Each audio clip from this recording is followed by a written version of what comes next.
close. The national opioid epidemic is already here, and it's likely to get worse before it gets better.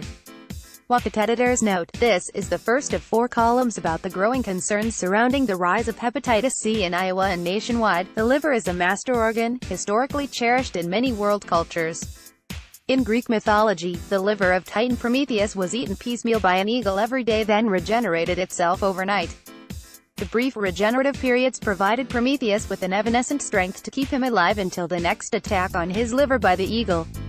The modern vulture is the deadly hepatitis C virus. It eats the liver piecemeal, leaving no chance or hope for regeneration. Hepatitis B and hepatitis C are the most common chronic viral infections in the U.S. Globally, there are 360 million cases of hepatitis B and 170 million of hepatitis C. The U.S.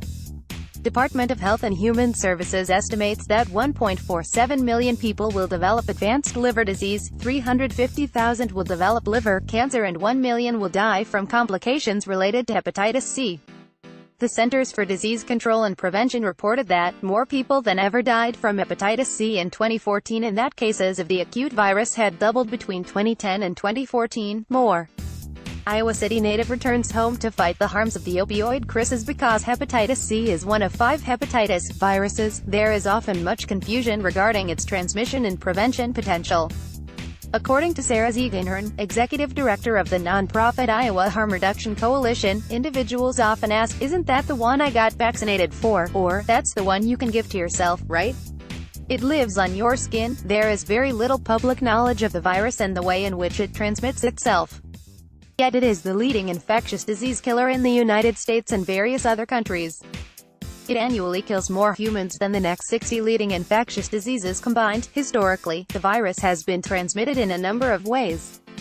Today, the research shows it is primarily transmitted among people who inject drugs, particularly young people, via sharing of injection equipment. While many of those who inject drugs are careful not to share syringes, also known as rigs or points, the tough virus can survive outside of the body for up to 6 weeks.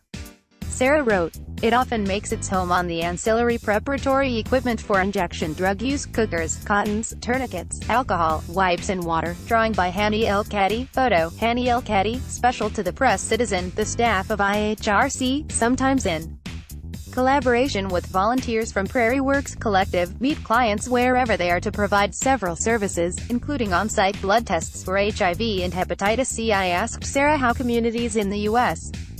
have identified successful measures for the prevention of the viral infection among injection drug users. She said syringe service programs have effectively reduced the transmission of hepatitis C. On one hand, in addition to offering sterile injection equipment for free, the programs are often the only connection 80% of the drug users have to health and social service providers.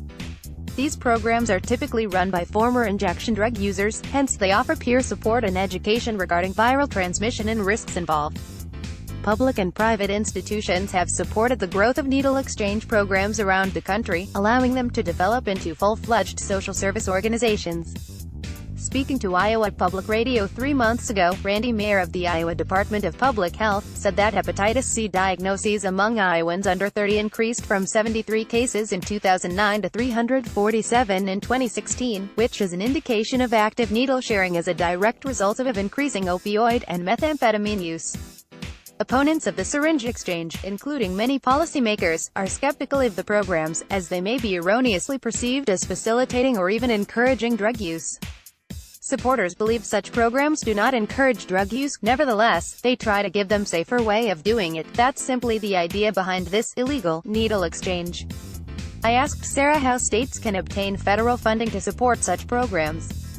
She told me it is necessary that states modify drug paraphernalia codes to allow for the lawful distribution and possession of syringes. Iowa has no such law, and thus is unable to operate such programs. Because of this, Sarah said, Iowans under age 40 are contracting Hep C at alarming rates and are placed at risk of developing severe liver damage that progresses ultimately to liver cancer or necessitates liver transplantation. Hani El-Kadi. Photo. Special to the Press Citizen. Iowa Harm Reduction Coalition activists worked to introduce a bill to the 2018 legislative session that would modify the Iowa's Drug Paraphernalia Code to allow the health department to implement syringe service programs around the state in collaboration with the programs that currently operate in the shadows. It doesn't appear to be advancing this session.